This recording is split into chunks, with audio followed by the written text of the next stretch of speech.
Okay, I want to show how to do the problems on the midterm. I'm not going to go all the way through to calculate answers, but show you just the key things about the problems. Okay, the first problem, we have this 54% of seniors have jobs lined up. If you take a sample of 10, what's the probability at least 6 have jobs lined up? Okay, so the thing to recognize about problem 1 is it's a binomial distribution. It is not a failure model because we're not asking if all succeed or none succeed or something like that. We're asking what's the probability that something like, what is it, at least 6? Let me see. What did I say? Yes, at least 6 succeed.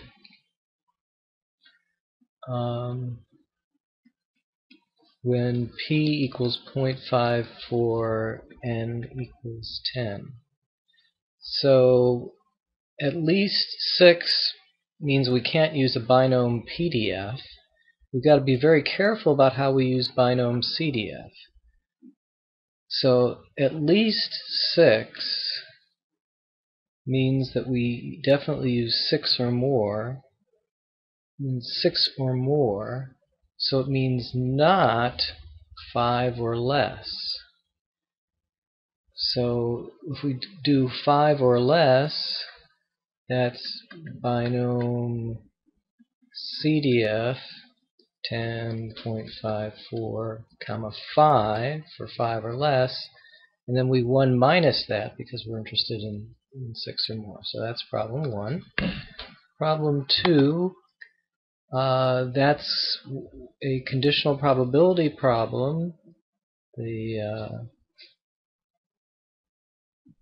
have 10%, let's say, what did I say? I think 10%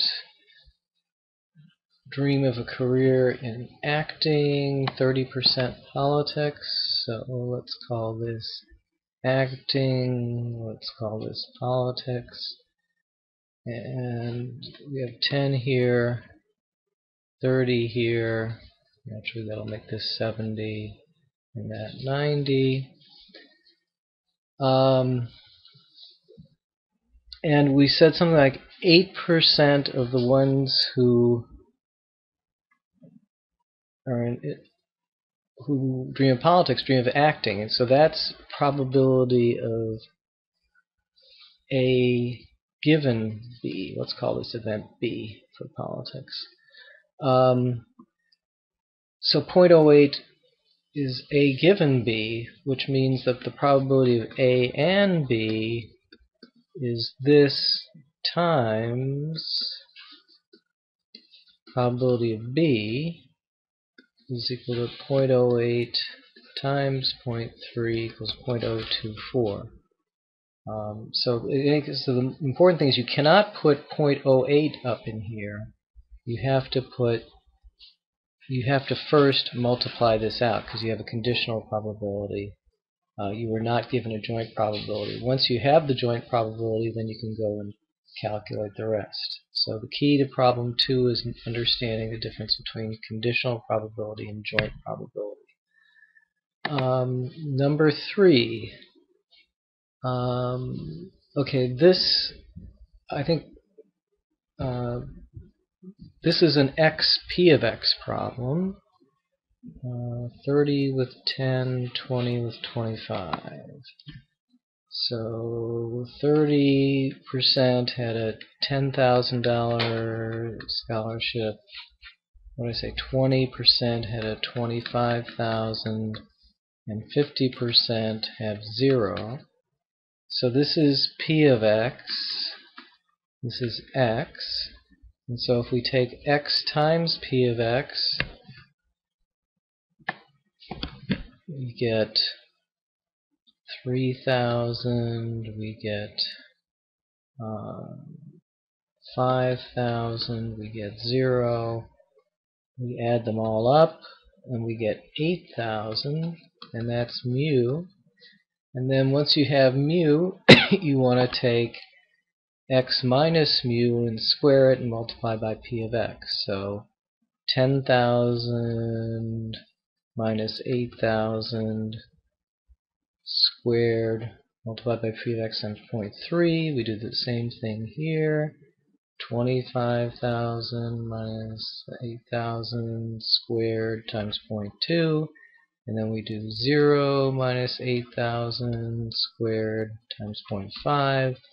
Add those up and you get sigma squared, and then you take the square root of that, and that gives you the standard deviation. So that's problem 3. Problem 4. This is a very straightforward normal distribution calculation. We want between 4 and 6 snow days when the mean is 5.8, standard deviation of 3.1. So we have mean of 5.8. We want to get between, how many are between 4 and 6? Notice that it's an asymmetric thing, so we're going to have to calculate two separate z's. Sigma is equal to 3.1. So we get z1 is equal to 4 minus 5.8, x minus mu, over sigma is 3.1. z2 is equal to 6 minus 5.8 over 3.1. And then we do norm CDF from z1 to z2, and that'll be our answer. On to problem 5.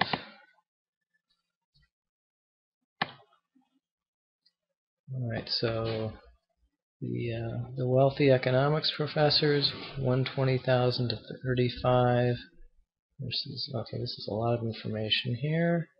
I probably won't remember it all. Right, let me remember 100, 120, 35.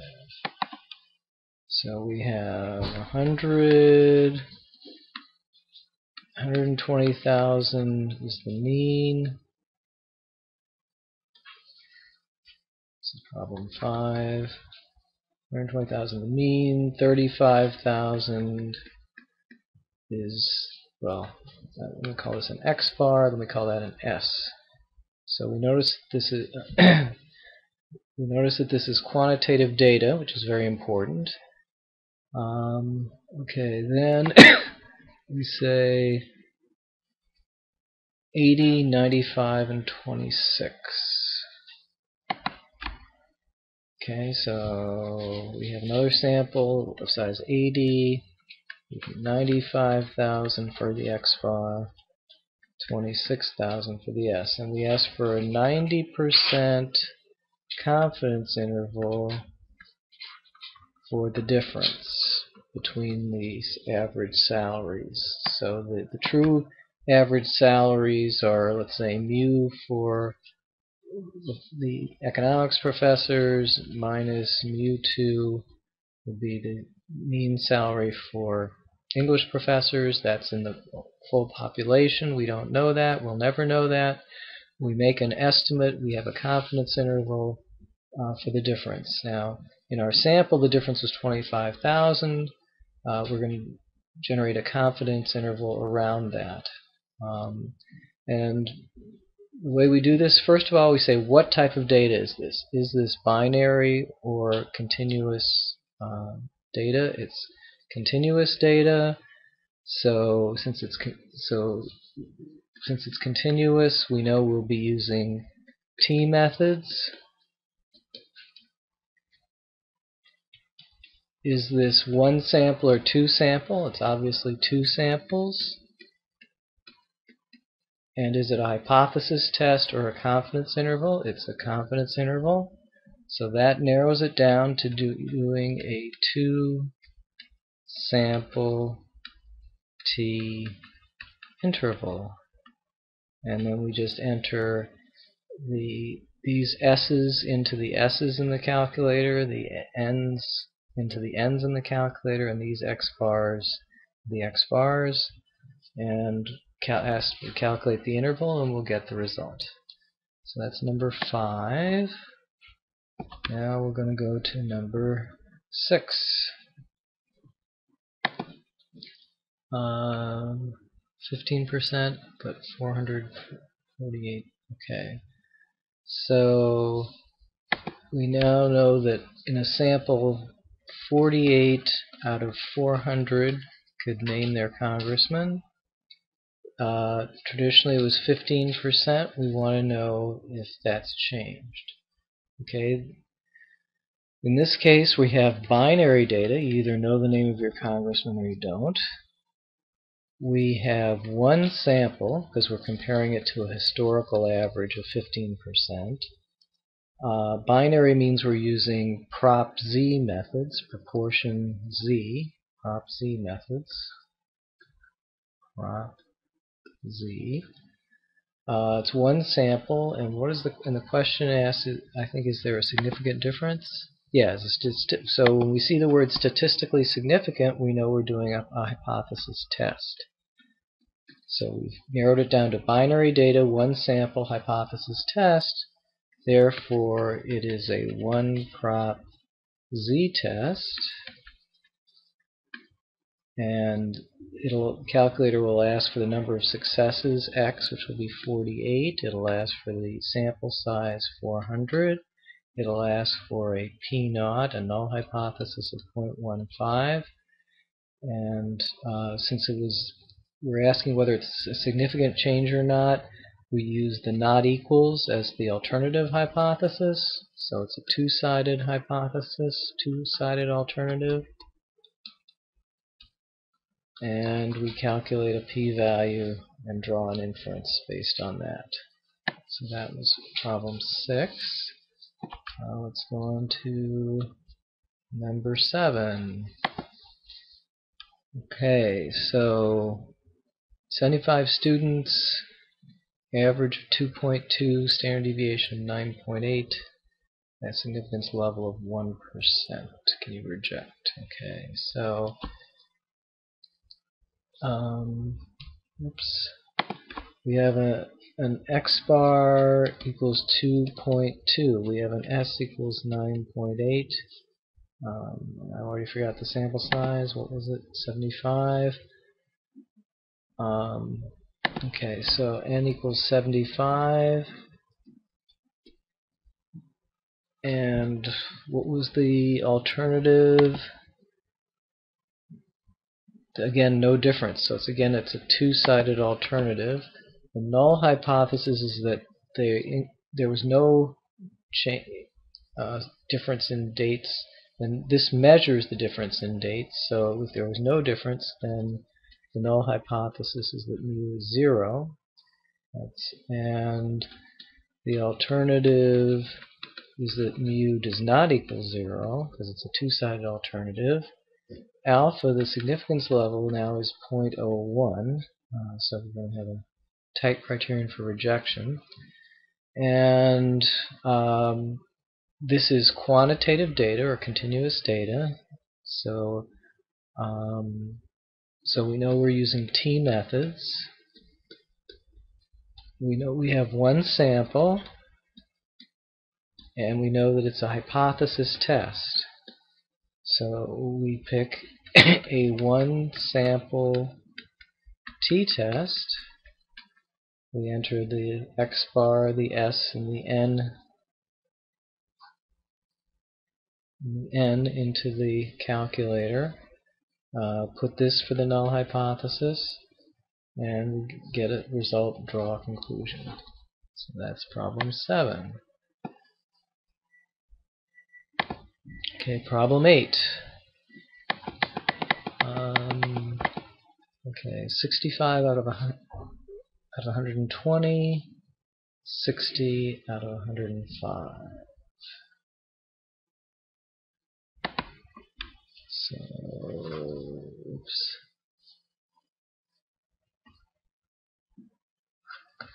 65 out of 120, 60 out of 105. Okay, we notice that this is binary data. That's the proportion you drink coffee in the mornings. You either do or you don't, so it's binary. We notice that there's two samples, and it asks for a 99% confidence interval. So we now, because it's binary, we're using the prop z methods, and so we do a 2-prop z interval because we're doing a confidence interval. And we have our x1 is 65, n1 120, x2 60, n2 105, confidence interval 0.99, and I think that's all we need to get the answer. So that's number 8.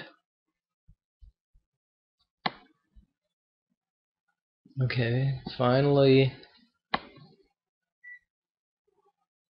we have number 9. So number 9, and this is mostly a question about jargon. So let's look at question A. What is the parameter of interest? The parameter of interest in this case is the lifespan of the mouse. Yeah, the lifespans of the mice on. Okay, so the parameter of interest, I think, is the mu is the lifespan, the difference between the lifespan of the mice with the drug minus the lifespan of those without the drug. Okay, so I'm trying to see.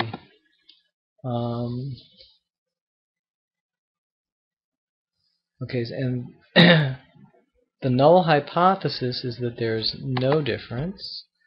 So mu equals 0.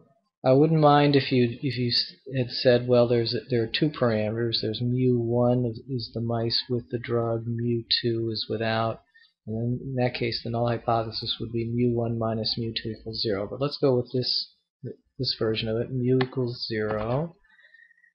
See, the alternative. Let's see, I said the lifespan of the mice with the drug versus without. And the alternative, let's see, they want to say if there's a reduced lifespan for the ones with the pain reliever. So if it's reduced, that would mean the alternative is less than 0. So they're kind of trying to test the safety of this drug. Okay, and then D asks, what is the probability of type 1 error?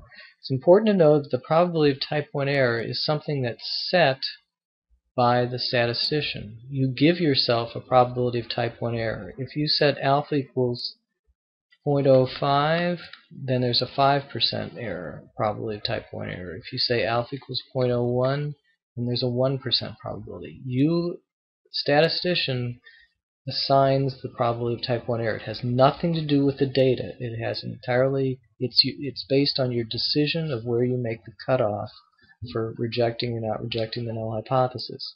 So in this case, since I think I set a 5% significance level in the problem, then it would be a 5% probability of type 1 error. Yes, 5% significance level. And then what conclusion will the investigators reach? The p-value is 0.08. So E 0.08, they will reach the conclusion that they will fail to reject. One thing, I didn't ask a question. I should have asked, at least as a bonus question, sort of, what do you think about this? Because you're basically testing to see if this drug is dangerous. And the way we constructed it, the null hypothesis is that it's not dangerous, that it doesn't subtract from their lifespan. And what this p-value tells you is that there's kind of an 8% chance of your getting your results if it doesn't shorten the lifespan, and that really wouldn't excite me a whole lot.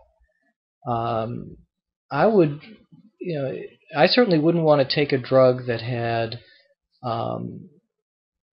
that came this close to rejecting the hypothesis that it's harmless.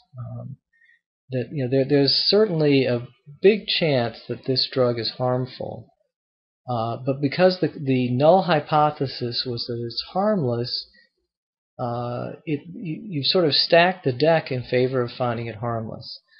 So there's kind of an implicit lesson here, sort of be careful what you choose as the null hypothesis. In this case, the flaw is that typically we want the null hypothesis to be the thing that we most want to avoid making an error about. In this case, what we really want to avoid making an error is we don't want to incorrectly give somebody a drug where that's going to reduce their lifespan. So in some sense it's the type 2 error that we're most worried about.